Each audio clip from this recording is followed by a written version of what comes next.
Global peace index के मुताबिक world war 2 के बाद दुनिया सबसे कम पीसफुल फेज में है।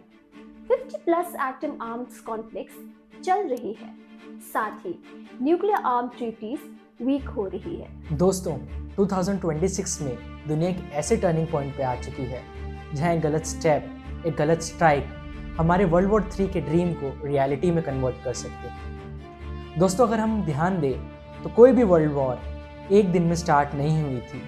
तो आज हम ऐसे ही 8 फ्लैश पॉइंट्स के बारे में जानेंगे जो कि हमारे ड्रीम को रियलिटी में कन्वर्ट कर सकते हैं।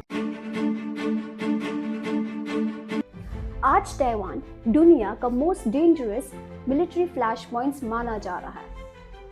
29-30 दिसंबर 2025 चाइना ने ताइवान के अराउंड एक मैसिव मिलिट्री ड्रिल्स किए। ड्रिल्स में PLA navy, air force, rocket force शामिल थे।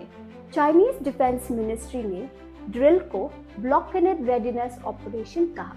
ताइवान रिलेशन एक्ट 1979, इस एक्ट के अंदर USA ताइवान को सेल्फ डिफेंस में हेल्प करता है। इसलिए USA की 7th फ्लीट नेवी इस रीजन में परमानेंटली डिप्लॉयड है। यहाँ कॉन्फ्लिक्ट चाइना वर्सेस ताइवान नहीं, चाइना वर्सेस USA है। दोनों ही सुपर पावर्स न्यूक्लियर आर्म्ड है। यूक्रेन वॉर सिर्फ यूक्रेन और रशिया के बीच नहीं है। NATO कंट्रीज कॉन्टिन्यूअसली यूक्रेन को वेपन्स, ड्रोन्स एंड इंटेलिजेंस दे रही है।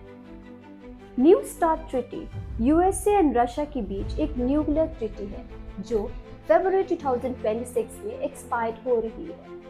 After the end of this treaty, legally there will be no limit for the nuclear missile.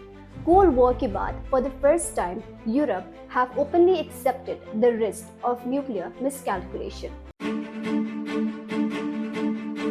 South Asia का सबसे वॉलेटाइल फ्लैश पॉइंट है इंडिया पाकिस्तान बॉर्डर। अप्रैल में 2025 में terror attack के बाद क्रॉस बॉर्डर फायरिंग हुई, जिसके बाद इंडिया ने स्टार्ट किया ऑपरेशन सिंदूर। हम सब जानते हैं कि ये दोनों नेशंस न्यूक्लियर आर्म्ड हैं। यहाँ कॉन्फ्लिक्ट रीजनल नहीं होता है, ये ग्लोबल है। Middle East historically world war का इग्निशन जोन रहा। जून 2025 में इजराइल ने ईरानियन इंफ्रास्ट्रक्चर पे डायरेक्टली स्ट्राइक किया। ईरान ने missile, drones and proxy network को एक्टिवेट किया। USA ओपनली इजराइल की मिलिट्री डिफेंस में इन्वॉल्व रहा। The global impact are Red Sea shipping got affected, high oil price, Gulf region are on high alert. Middle East की कोई भी war local नहीं होती। नॉर्थ कोरिया दुनिया का सबसे अनप्रेडिक्टेबल मिलिट्री एक्टर है। 2025 में नॉर्थ कोरिया ने मल्टीपल मिसाइल्स टेस्ट किए, जिसमें से काफ़ी मिसाइल्स ने जापान के एयर स्पेस को क्रॉस किया। वहाँ एक पैनिक की सिचुएशन क्रिएट हो गई। इस रीजन में USA एंड साउथ कोरिया अपनी मिलिट्री एक्सरसाइज को एक्सपेंड कर रहे हैं टू काउंटर नॉर्थ कोरिया। यहाँ डर अनप्रेडिक्टेबिलिटी का है। ग्रीनलैंड एक आइलैंड नहीं, फ्यूचर बैटलफील्ड है। यहाँ पे है US स्पिरिटपफ स्पेस बेस, जो missile warning and space surveillance के लिए क्रिटिकल है। रिसेंटली USA ने ग्रीनलैंड में अपनी मिलिट्री प्रेजेंस एक्सपैंड करने का सिग्नल दिया है।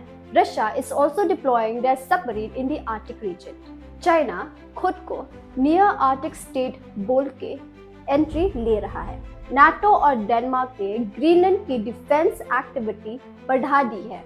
We never know, cold war शायद यहाँ फिर से गर्म हो। USA ने वेनेजुएला के प्रेसिडेंट निकोलस मादुरो को 3 जनवरी 2026 में मिलिट्री रेड के थ्रू कैप्चर किया। USA ने अनाउंस किया कि वो टेम्पररीली वेनेजुएला के गवर्नेंस और ऑयल रिजर्व्स को मैनेज करेगा। रशिया और चाइना ने USA के एक्शन को एक एग्रेशन और इंटरनेशनल लॉ वायलेशन बताया।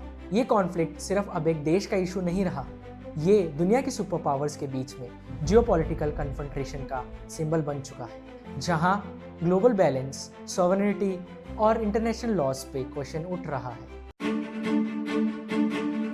यमन का कॉन्फ्लिक्ट सिर्फ एक सिविल वॉर नहीं है, आज ये प्रॉक्सी बैटल ग्राउंड बन चुका है, जहां दो गल्फ सुपर पावर्स UAE और सऊदी अरेबिया अपने अपने स्ट्रैटेजिक इंटरेस्ट के लिए एक दूसरे से टकरा रहे हैं। UAE STC को सपोर्ट करता है। On the other hand, Saudi Arabia internationally recognize Yemen government को। Recently, Saudi Arabia ने UAE को 24 आवर्स में फोर्स विड्रॉ करने का अल्टीमेटम दिया है, कॉन्फ्लिक्ट का सिंबॉलिक राइट्स। UAE ने ऑफिशियली ट्रूप्स को विड्रॉ किया, लेकिन उनका सपोर्ट लोकल प्रॉक्सी पे अभी भी स्ट्रॉन्ग है। टेंशन अभी भी राइजिंग है इस रीजन में। दोस्तों 2026 की शुरुआत में दुनिया एक ऐसे फेस में है जहां डिप्लोमेसी और मिसकैलकुलेशन के बीच गैप बहुत छोटा है, जहां ग्लोबल इंस्टीट्यूशन वीक पड़ रहे हैं, मिसअंडरस्टैंडिंग एंड ब्रिंकमैनशिप का रिस्क एक्सपोनेंशियली बढ़ जाता है। अगर आपको हमारा वीडियो इन्फॉर्मेटिव लगा तो चैनल को लाइक करें, सब्सक्राइब एंड शेयर।